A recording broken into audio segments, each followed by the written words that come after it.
പിതാവിൻ്റെയും പുത്രൻ്റെയും പരിശുദ്ധാത്മാവിൻ്റെയും നാമത്തിൽ ആമേൻ. സുഖമാണെന്ന് കരുതുന്നു. ദൈവം നിങ്ങളെ അനുഗ്രഹിക്കട്ടെ. ജൂലൈ മാസം 7-ാം തീയതിയാണ് ഇന്ന് പഠിക്കുന്ന വചനം വിശുദ്ധ പൗലോസ്ലീഹ കൊറിന്ത്യോസുകാർക്ക് എഴുതിയ 1-ാം ലേഖനം 13-ാം അധ്യായം 13-ാമത്തെ വചനം. ഈ 13-ാം അധ്യായം സ്നേഹത്തെക്കുറിച്ച് പറയുന്ന ഒരു ഭാഗമാണ്.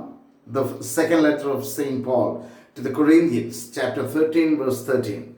അപ്പം ഈ 13 എന്ന് പറയുന്ന ഈ ചാപ്റ്റർ മുഴുവൻ, 13-ാം അധ്യായം മുഴുവൻ സ്നേഹത്തെക്കുറിച്ചാണ് പറയുക. സ്നേഹം സർവോത്കൃഷ്ടം എന്ന് പറയുന്ന ആ ഭാഗത്ത് 1 മുതൽ 13 വരെയുള്ള വചനങ്ങൾ മുഴുവൻ സ്നേഹത്തെക്കുറിച്ചാണ്. ഈ കഴിഞ്ഞ ദിവസം ഞാൻ പറഞ്ഞിരുന്നു, സ്നേഹമെന്ന ആ വസ്തുത നമ്മുടെ ജീവിതത്തിൽ, നമ്മുടെ ഹൃദയങ്ങളിൽ ദൈവം നിക്ഷേപിച്ചിട്ടുള്ള ഒന്നാണ്. നമ്മുടെ ജനനം മുതൽ നമ്മുടെ ജീവിതത്തിൽ നിക്ഷേപിക്കപ്പെട്ടിരിക്കുന്ന ഒന്നാണ്. നാം ഇത് ചില സമയങ്ങളിൽ പുറത്തെടുക്കുന്നില്ല, നമ്മുടെ പ്രവൃത്തിപഥത്തിലേക്ക് കൊണ്ടുവരുന്നില്ല എന്നുള്ളതാണ്. പറയുന്നത് ഇതാണ് വചനം. First Corinthians chapter 13 verse 13. വിശ്വാസം, പ്രത്യാശ, സ്നേഹം.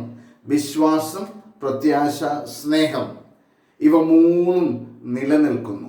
എന്നാൽ സ്നേഹമാണ് സർവോത്കൃഷ്ടം. എല്ലാത്തിലും ഉപരിയായി സ്നേഹം എന്ന വസ്തുതയാണ് നമ്മുടെ ജീവിതത്തിൽ വേണ്ടത്. ഇത് മൂന്നും ആവശ്യമാണ്, നിലനിൽക്കുകയും ചെയ്യുന്നു. എന്നാൽ നമ്മുടെ ജീവിതത്തിൽ ഏറ്റവും പ്രധാനപ്പെട്ടത് സ്നേഹമാണ്. സ്നേഹിക്കപ്പെടാതെ ജീവിക്കുക എന്ന് പറയുന്നത് നമ്മുടെ ജീവിതത്തിൽ നിരാശ തരുന്ന ഒന്നാണ്, അല്ലേ?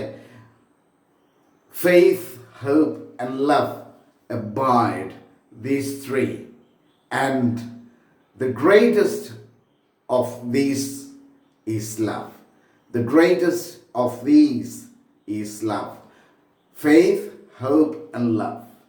ഈ 3 കാര്യങ്ങളും നമ്മുടെ ജീവിതത്തിലുണ്ട്. എന്നാൽ സ്നേഹമാണ് സർവോത്കൃഷ്ടം. കാറ്റക്കിസം ഓഫ് കാത്തലിക് ചർച്ച്, കത്തോലിക്ക സഭയുടെ മതബോധന ഗ്രന്ഥം 1766 ഇങ്ങനെ പറയുന്നുണ്ട്: സ്നേഹിക്കുക എന്നത് മറ്റൊരാളുടെ നന്മയെ ആഗ്രഹിക്കുക എന്നതാണ്. സ്നേഹിക്കുക എന്നത് മറ്റൊരാളുടെ നന്മയെ ആഗ്രഹിക്കുക, അതായത് മറ്റൊരാളുടെ നന്മയെ ആഗ്രഹിക്കുക. അതാണ് സ്നേഹം എന്ന് പറയുന്നത്. The love is to will the good of another. The love to love is to will the good of another.